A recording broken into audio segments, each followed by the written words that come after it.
ए भाई, अगर ये टॉपिक क्लियर नहीं है तो बीपीएससी और कोई भी बिहार का एग्जाम हमेशा भारी पड़ेगा। आप देख रहे हैं ज्ञान सारथी, सिलेक्शन का साथी। आज हम लोग बिहार के भूगोल का एक बहुत ही जरूरी अध्याय पढ़ने जा रहे हैं, बिहार के खनिज संसाधन। जी, झारखंड बंटवारे के बाद क्या स्थिति है, कौन सा खनिज कहाँ मिलता है और परीक्षा में यहाँ से क्या क्या सवाल बनता है, सब कुछ एकदम विस्तार से समझेंगे। तो चलिए शुरू करते हैं। देखिए, ये कहानी शुरू होती है 1 तारीख से 15 नवंबर 2000, जब झारखंड अलग राज्य बना। बिल्कुल। ये बिहार के लिए एक बड़े आर्थिक भूकंप जैसा था। उस एक दिन में बिहार ने अपने लगभग 95% खनिज भंडार खो दिए। 95% मतलब लगभग सब कुछ ही चला गया। सब कुछ। जो छोटा नागपुर का पठार था, जिसे खनिजों का दिल कहते हैं, वो पूरा का पूरा झारखंड में चला गया। तो इसका मतलब तो ये हुआ कि राष्ट्रीय स्तर पर बिहार को खनिज के नक्शे से लगभग मिटाई दिया गया होगा। हाँ, आम धारणा तो यही बन गई थी कि बिहार अब एक खनिज विहीन राज्य है, जो पूरी तरह से बस कृषि पर ही निर्भर रहेगा। और ये कहानी कई सालों तक चली भी, दशकों तक।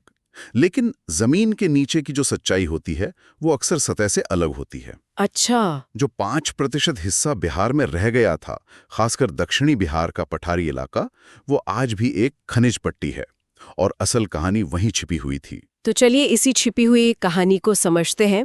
ये जो दक्षिणी बिहार का इलाका है, गया, रोहतास, जमुई, यहाँ की जमीन में ऐसा क्या खास है? इसकी खासियत है यहाँ की चट्टानों की बनावट में। अब बोर्ड पे ध्यान दीजिए, ये बेसिक कॉन्सेप्ट है। हर खनिज किसी खास तरह की चट्टान में ही मिलता है। दक्षिणी बिहार में मुख्य रूप से 2 तरह की प्राचीन चट्टानी संरचनाएं हैं। पहली है धारवाड़ क्रम की चट्टानें। धारवाड़, ये कहाँ मिलती हैं? ये आपको मिलेंगी दक्षिण पूर्वी हिस्से में, मतलब गया, मुंगेर, जमुई। ये आग्नेय यानी इग्नियस चट्टानें हैं, बहुत पुरानी। और खनिज? इन्हीं में सोना, लौह अयस्क जैसे मतलब धात्विक खनिज मिलते हैं। इन्हें आप बिहार की तिजोरी कह सकते हैं। तिजोरी दिलचस्प है। और दूसरी तरह की चट्टानें? दूसरी है विंध्यन समूह की चट्टानें। ये आपको मिलेंगी दक्षिण पश्चिम में, रोहतास और कैमूर जिलों में। अच्छा, तो ये अलग हैं। हाँ, ये अवसादी यानी सेडिमेंट्री चट्टानें हैं। इनमें कीमती धातु नहीं, बल्कि भवन निर्माण की सामग्री मिलती है। जैसे चूना पत्थर? बिल्कुल, चूना पत्थर, बालू पत्थर। और इसी वजह से आप देखेंगे कि रोहतास और कैमूर में सीमेंट के कारखाने हैं। तो मतलब प्रीलिम्स के लिए सीधा सवाल बन सकता है, जमुई में कौन सी चट्टानें हैं? धारवाड़। और रोहतास में? विंध्यन। ये पॉइंट एकदम क्लियर रखना है। ठीक है, तो अब ये तस्वीर साफ हो रही है कि खनिजों को हम धात्विक और अधात्विक में बांट सकते हैं। जी। धात्विक मतलब मेटालिक, जिनमें चमक हो, जो सुचालक हो, जैसे सोना जो जमुई में है। और आधात्विक नॉन मेटालिक, जिनमें चमक नहीं होती, जो कुचालक होते हैं, जैसे चूना पत्थर, अभ्रक, पायराइट। तो बिहार में इन दोनों में से किसकी प्रधानता है? इस पॉइंट को अंडरलाइन कर लीजिए। बिहार में अधात्विक खनिजों की प्रधानता है। ये परीक्षा के लिए बहुत महत्वपूर्ण है। अच्छा, तो चलिए इसी अधात्विक खनिज से शुरू करते हैं। कोई ऐसा खनिज है जिसमें बिहार का एकाधिकार हो? एक है, और वो बहुत खास है, पायराइट। पायराइट। देश का करीब 95% पायराइट का भंडार अकेले बिहार के रोहतास जिले में है। ये एक बहुत बड़ी बात है। मैंने सुना है इसे मूर्खों का सोना या फूल्स गोल्ड भी कहते हैं। हाँ, कहते हैं, क्योंकि इसकी चमक सोने जैसी होती है, पर ये सोना है नहीं। तो फिर इसका असली महत्व क्या है? इसका काम बहुत गंभीर है। पायराइट से सल्फ्यूरिक एसिड बनता है, और सल्फ्यूरिक एसिड का सबसे बड़ा इस्तेमाल उर्वरक यानी फर्टिलाइजर बनाने में होता है। ओह, तो ये कृषि से जुड़ा है। इनसे निकला मूर्खों का सोना देश भर के खेतों की पैदावार बढ़ाने के काम आता है। और ये मिलता कहाँ है? रोहतास जिले का आमझोर क्षेत्र, ये नाम याद रखिएगा, आमझोर। पायराइट के बाद सबसे ज्यादा उत्पादन किस खनिज का होता है बिहार में? वो है चूना पत्थर, लाइमस्टोन। ये तो जाहिर है क्योंकि आपने विंध्यन चट्टानों का जिक्र किया था। बिल्कुल, कैमूर और रोहतास की जो विंध्यन पहाड़ियां हैं, वो इसका मुख्य स्रोत हैं। और इसी वजह से वहाँ सीमेंट उद्योग है। एकदम सही। बंजारी और डेहरी ऑन सोन में जो सीमेंट के कारखाने लगे हैं, वो इसी चूना पत्थर की वजह से लगे हैं। ये बिहार का एक तरह से औद्योगिक आधार है। ठीक है, तो ये तो हुई आध्यात्मिक खनिजों की बात। अब उस तिजोरी की तरफ चलते हैं, धारवाड़ चट्टानों की तरफ। हाँ, यानी असली सोने की तरफ। बिल्कुल। हाल के दिनों में जमुई में सोने के विशाल भंडार की खबरें, इसमें कितनी सच्चाई है? ये सिर्फ खबरें नहीं हैं, ये geological survey of India, GSI और नीति आयोग के सर्वेक्षणों पर आधारित अनुमान हैं। और आंकड़े क्या कहते हैं? आंकड़े सचमुच चौंकाने वाले हैं। अनुमान है कि भारत के कुल स्वर्ण भंडार का लगभग 44% हिस्सा अकेले बिहार के जमुई जिले में हो सकता है।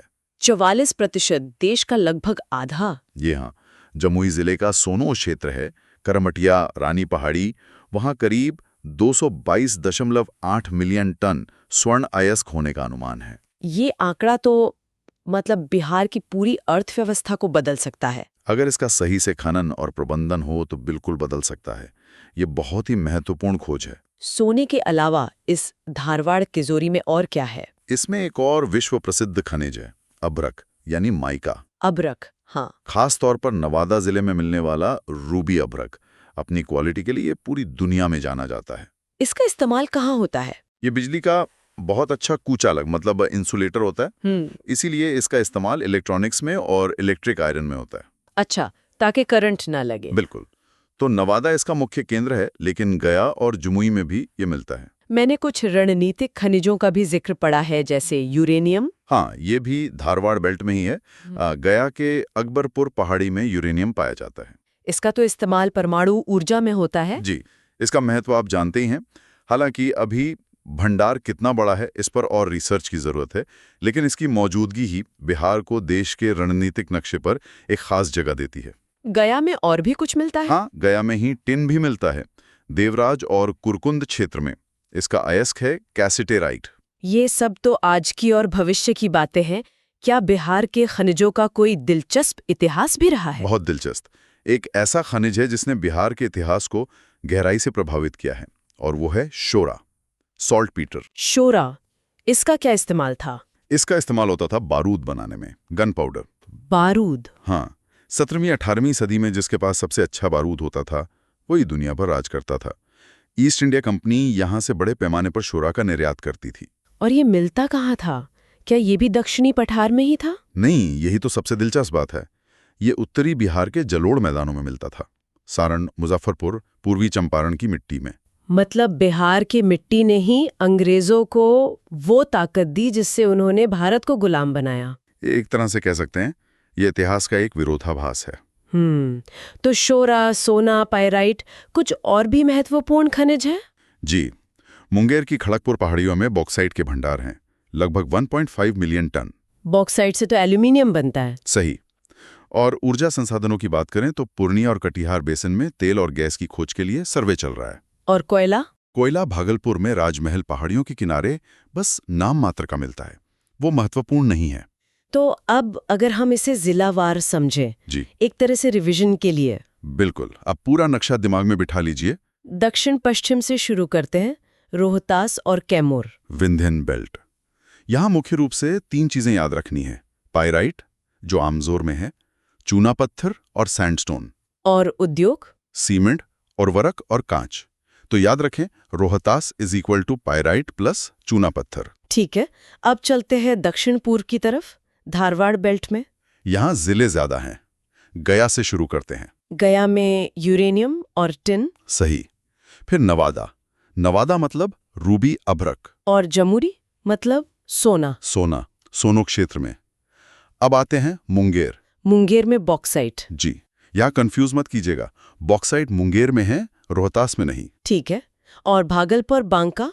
भागलपुर में चीनी मिट्टी और थोड़ा बहुत कोयला, और बांका में गैलेना मिलता है, जो सीसे का अयस्क है। तो ये एक बहुत ही साफ तस्वीर बन गई है। हाँ, आप पूरे नक्शे को 3 हिस्सों में याद रख सकते हैं। उत्तरी बिहार का नदी मैदान मतलब विस्फोटक यानी शोरा। दक्षिण पश्चिम यानी रोहतास मतलब निर्माण सामग्री, चूना पत्थर, सीमेंट।